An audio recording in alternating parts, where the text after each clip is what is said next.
Welcome to the Elevate Podcast, your resource for all things business, brand, and leadership. We are excited you have decided to join us today.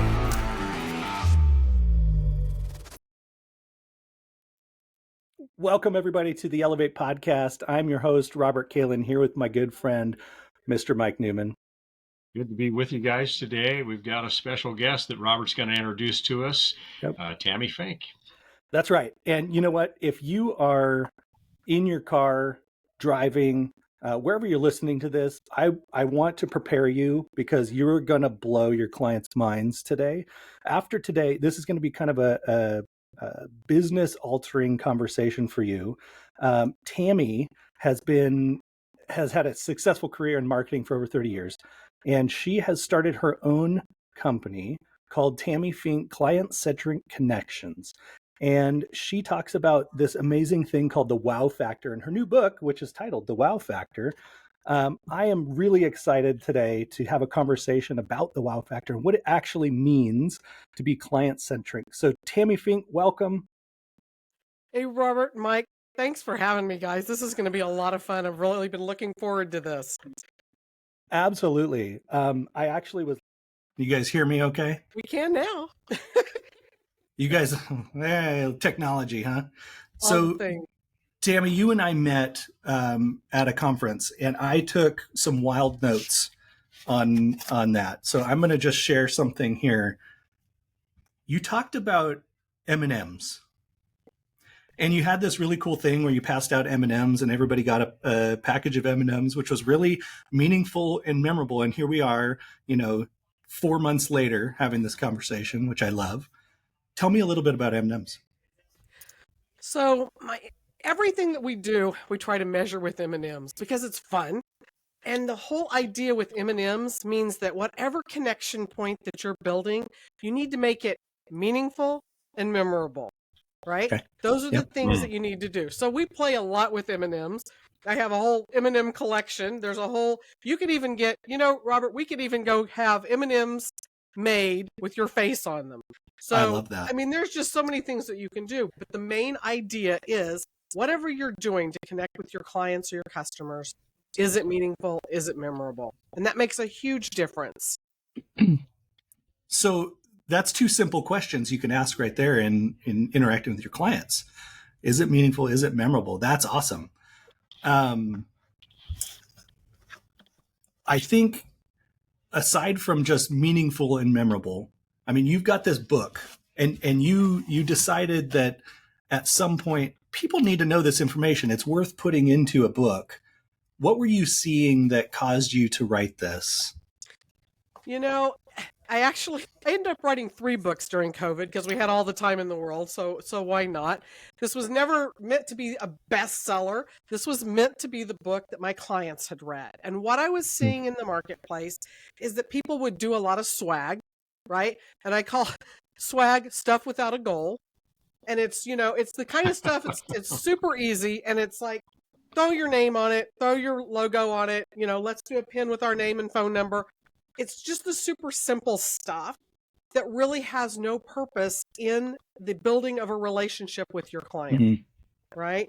So there's a way that you can take things and rephrase them, re-look at them from the client perspective first, right? That's the client-centric connection that you're trying to build. You have to almost reverse engineer it, right? Yeah. So what we're looking at is we're taking those pieces and we're saying, what are the connections? We take a look at the whole client or customer journey. And a lot of people know that it exists, but very few people have actually gone through and said, this is what the journey is. These are the connection points. These are the opportunities for us to also make more moments that matter, right? That we put that as part of our connection.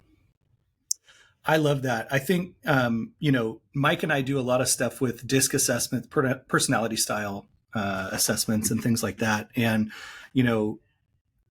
a lot of the population or some of the population, a certain percentage is task oriented, not people oriented. And so this might feel a little uncomfortable for them out of their comfort zone. But I love this quote that you shared in your book on page number 30. You said, When you establish strong relationships with everyone, from your team to your clients, by showing them love, the loyalty bond that's built will solidify the relationship. And so ultimately what you're saying is the key to all of this is just actually loving people. It is, and I would love to say I invented that. But, the concept, it's just the idea that people, I think they want to do the right thing. They want to build those connections, but maybe they don't know how, or they don't feel like they have time. But one of my favorite quotes is from Truett Cathy, who is, from those of you who know, and always want chicken on Sunday. Chick-fil-A, right. He said he was never in the chicken business. He was always in the people business. Yeah. Right? Yep. And when you're in the people business and you're doing that, people are going to be people, and it's going to be how you handle the situations, how you decide that you want to connect with those people. That's going to separate you from everybody else in your industry, regardless of what it is that you sell. That's great. Yeah. We're all in the people business if we really get down to it, because we're in the business of doing business with people. Absolutely. Absolutely. So Tammy, one of the challenges that entrepreneurs have is, just a flow of revenue, a stream of revenue, and retaining clients. So what are maybe some of the wow factor things that you could share with our listeners about how they could do some things that's going to increase revenue and increase retention with the clients that they have? Oh, absolutely. So one of the things that people do, is they think, well, I'm going to do this thing, whatever this is, the connection point. I'm going to do this when I have more customers, right? When I'm bigger. So what I tell people is there's things that you can do with 2 or 3 people. There's things you can do with 25 people that you can't do with 2,500 people. A good example is that if you have a dinner party and you've got 4 or 5 people, that's a lot of people. Mm-hmm. But if you have a dinner party and you have 2,500, that's a lot of people. So you have to decide, you don't have to wait until you're ready, right, to do these things. Everybody has, regardless of what it is that you sell, Mike, everybody has at least 3 connection points, regardless of if you're offering a product, a service, if you're online, if you're in the brick and mortar space, and that is the beginning, the middle, and the end of your relationships. So there's these connection points. So we look at onboarding, which is a really good term that they use a lot in corporate. We don't really think about it for the online space. People don't really understand that. That was one of the things that I was seeing, as I could tell people in the online space who had never had a corporate job, because that exists. That's a whole thing now. You can send postcards to your clients. Do you know you can send postcards, right? And it's just like they hadn't thought about that physical aspect of it. We do one of the things that I also help with, besides writing the books and doing all the things, is we actually do onboarding and welcome boxes for clients. So we actually set up their whole system where we're warehousing, order fulfilling, doing all the stuff. And we look at the things. It's not swag, right? This is the stuff that we want for the success of our clients and customers, right? So it could be cool things. If we want items, maybe it's a journal or a planner. Maybe it's a coffee mug or a t-shirt. Again, I'm not saying swag. I'll give you a really good example of that. So I was speaking at another event, and this has been a while back. I noted the idea in my book, but then it came to fruition. And what that was I got to talk to Russell Brunson with ClickFunnels. He was at an event. I was at the event. He was the more known keynote speaker. I was a lesser known keynote speaker, but we got to talk afterwards and I got to ask him some questions. And while other people were standing around going, tell us about the funnels, tell us about the things, I said, I want to know about the t-shirts. Did you know how brilliant it was? The brilliant idea with Russell's t-shirts that he does is he has a milestone within his program. And at that milestone, you can get a free t-shirt. It's not a ClickFunnels t-shirt. It doesn't say, it has a big logo on it that says ClickFunnels. It has a big logo on it that says Funnel Hacker, because he's allowing the wearer to self-identify with the t-shirt. There you go. I love that. You can't go down. I told him, I said, do you know you cannot go down to eBay and buy a used Funnel Hacker t-shirt. This is something that is attached to his program. It is the M&Ms. It's meaningful. Yep. It's memorable. People are not washing their car with this t-shirt, right? You can go down to the local thrift store and see hundreds of sponsored t-shirts for $1, right? Because it's the first thing that goes out of the closet. That's not what we're talking about. We're talking about creating something that really matters to the end user, to the wearer. So those are the kind of things that we provide for them. And we look at those. What are the hashtags? What are the things that you're doing? And there's just, I have 14, 15 different times throughout the customer journey that you can connect with your clients. And it's just looking for those pieces and trying to figure out can you automate this? Right? Yeah. Yep. So Tammy, with that, what are some of the biggest problems that people have in connecting with their audience? I would imagine that that's probably one of the biggest things that you come across in your work is realizing like people have some hangups. They do. And a lot of it is around the swag. Because that's the thing. We all dream and love our logos, and the first thing we want to do is slap it on a hat and call it a day and send it out as a gift and say, don't you want my logo? What I find, I'll give you a really good example. I had a client come to me and she said, Tammy, I send stuff out from my program. I have an online program. She's a business coach. She said, I have a program. I'm working with mompreneurs, right? Moms that work from home. She said, I'm sending them stuff when they sign up for my course, but they're not talking about it online. They're not sharing it on social media. There's no unboxings. There's nothing like that. She said, it just kind of falls flat. What am I doing wrong? And I said, well, what are you sending them? And she said, I'm sending them a sticker with my logo on it for their laptop. And I'm sending them a handwritten note. Now, both of those are fine. You have acknowledged that there was a purchase and that you're thanking them. Both fine. Not the wow factor we're looking for. I said, what if instead of doing that, you sent these moms a single chocolate chip cookie in the mail with a note that says, this is the cookie you don't have to share with anyone. Oh, I love that. Right? Because then they feel seen and heard and understood that they give so much of themselves, right? That sometimes they're the last in line, but you're going to put them first in line. And so you're really looking at, all of a sudden, Robert, so many things make sense. When they say, oh, you need to have a niche, right? Niche down, you need to know who your target market is, you need to know who your ideal client is.